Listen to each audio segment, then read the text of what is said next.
Now, a couple of days ago, I bumped into an old friend and we sat talking for a while. And I met this bloke when I was 4 years old. We both went to the same junior school and we went to the same infant school, which is now what they'd call a primary school, where you go at 4-year-old and you leave when you're 11. When I was young, you started off at an infant school, and then when you were 7 years old, you left there and you went to a junior school, and then when you was 11 years old, you left and went to what we used to call their big school. And you stayed there till you was 15, unless you decided to stop on at school for an extra year or two. But generally, at 15 years old, we left school. And we got talking about how things have changed. And first of all, we started talking about what we did when we left school. Now I was 15 years old. I was 15 in September, and the following Easter, that's it, I was gone. I was in the army. And at 15 years old, he started working at the coal mines. Now, at 15, obviously, he didn't go underground. He was a fitter. And so he spent some time at the coal board, and he spent some time at college learning his trade. Now, like I say, we actually got talking about how things have changed since we were kids. And one of the things that came up was how 15-year-olds are different now to when we were kids, when we were 15, and how much education has changed. I mean, when I left school, I think there might have been perhaps one or two out of my year that actually went to university. And now there's a much higher percentage of kids go to university nowadays than there ever was when I was at school. And as far as I was concerned, when I was at school, education was to teach you to manage in life as an occupation, to manage the occupation of one of three things. You were either going to go in the forces, like I went in the army. You were going to go down the coal mines, like he did, or you were going to work in a factory. And that's how I would say 95% of the kids at the school when I was at school were educated. We were educated towards manual labour, mostly, or, cannon fodder, so to speak. But things have changed so much now. Kids nowadays, they're still at school at 19, 20 years old. They finish school at 16, 17. A lot of them go on to not higher education, university and things like that, but they go to what they call a post-16 college, where they go and have another 2 years at school until they're 18.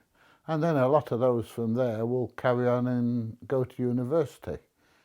And if they don't go to a post-16 centre, they tend to go to a normal college, like the one in Worksop is North Notts College.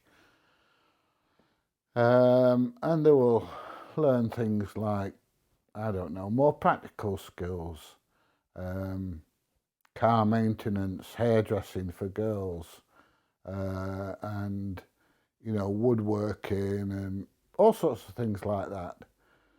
So, whereas we had to grow up at 15 because we was either in a factory or working at the pit or in the forces, the kids at 17, 18 are still kids, really.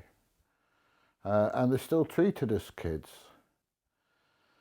And some of that is down to, I don't know. I suppose the way they were brought up as kids and the way we were brought up as kids.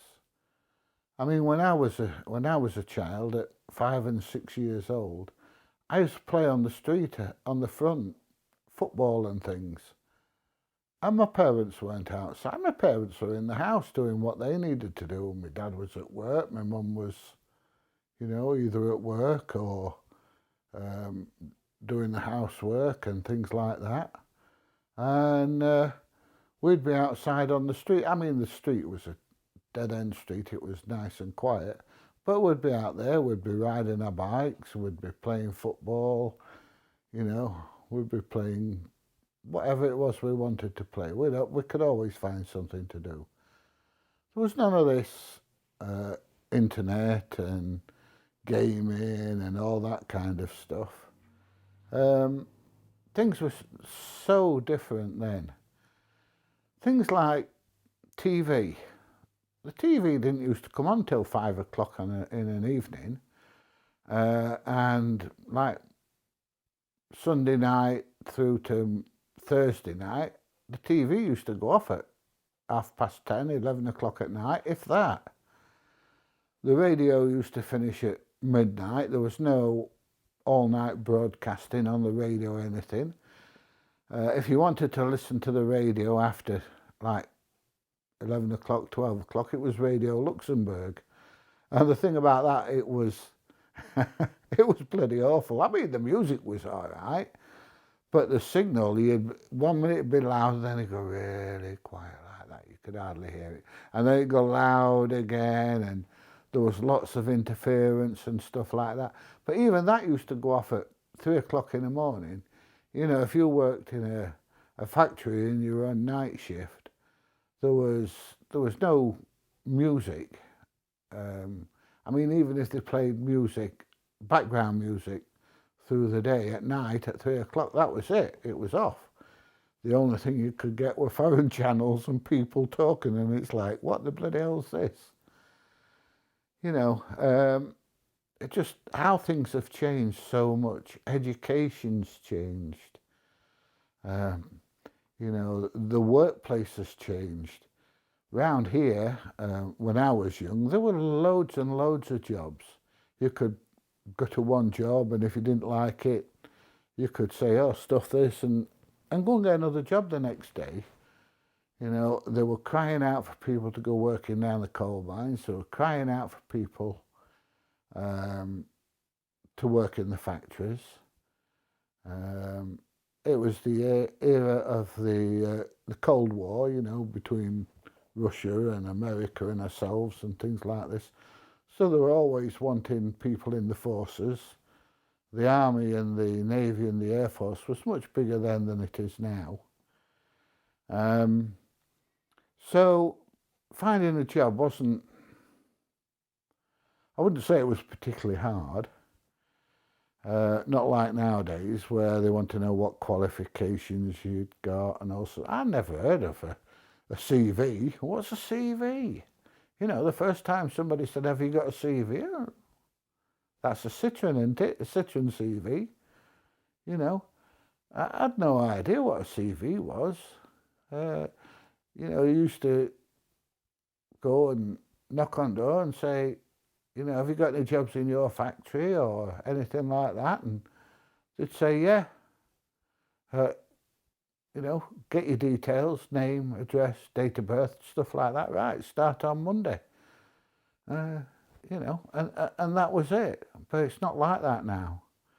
You know, you got to apply online, and you've got to do this and that, many bloody hoops to jump through. I'll tell you something, I'm glad I'm not like 16, 17, 18 now, because in some ways it's much more difficult to get your foot in the door and get on the ladder, you know, work-wise, than it ever was when I was young. But other things have changed as well. You know, you didn't have to wear a seatbelt in a car, for a start. The houses have changed so much. TV's changed so much.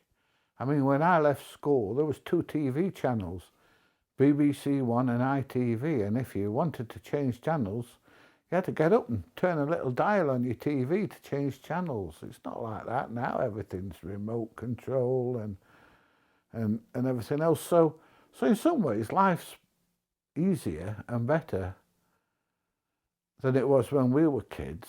But I don't think I'd have changed my childhood. You know, at 12, 13 years old, we used to be outside playing. We used to wander all over, you know, and there used to be a gang of about 6 or 8 of us all used to hang about together, and we'd be terracing around on our push bikes and, you know, and playing football and all sorts of things. Things that kids aren't allowed to do now, you know, because the parents are scared of there's some real weirdos out there and things. Like, there weren't weirdos when we were kids. Anybody hear of Myra Hindley? And yeah, there were people out there abducting and killing kids then, same as they are now. But parents seem to be so much more protective now than they were when I was a kid. And I don't think it's because my parents didn't care or thought any less of us now than parents. Thought any less of us then than they do now, but just things were so, you know, I keep saying this, things were so different. Life was so different. Yeah, you know, when Christmas came, you didn't want a Game Boy or an Xbox, you wanted a bike. You know, that kind of stuff. There was none of this digital age. There was no mobile phones. In fact, as a kid, we didn't have a phone in our house. The only reason that we ended up getting a phone in the house was my dad was an ambulance driver when I was young, before he started being a driving instructor. My dad was an ambulance driver, and they wanted him to have a phone because as an ambulance driver, if ever there was an emergency, they could get in touch with him and ring him and get him to come in. And phones were so different. There were no cordless phones or anything like that. They were big brick things with a dial on the front. You used to put your finger in on the number and turn it round and then let it go, and it go tick, tick, tick, tick, tick, tick, tick, and then you'd pick the next number and dial it. And everybody knew the telephone numbers. You know, you'd know the phone number of your grandmother if they'd got a phone, your friend's phone number and things like that. Nobody knows any telephone numbers now. I couldn't tell you the phone number of Mrs. PJ's mobile number or any of my kids off the top of my head. Whereas when I was young and, you know, used to have to dial it, everybody knew the friends' phone numbers and the relatives' phone numbers. Or most people did anyway. So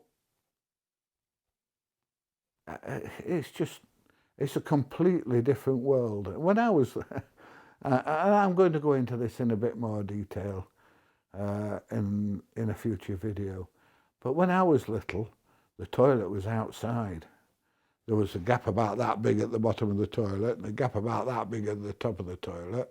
And it's where the spiders used to live, you know. And you didn't sit on the toilet reading or anything like that, especially in the winter. It was too bloody cold. And if you wanted the toilet at 2 o'clock in the morning on a January morning, you were in and out, and you were in and out bloody quick, I'll tell you. It was bloody cold. Anyway, we're going to go into all this in a little bit in a future video. This is just a bit like an intro into future videos where I talk about how much things have changed. Anyway, if you want to follow this video and you want to support me, please give it a thumbs up, please share, please subscribe. And guess what? I'll see you in the next one.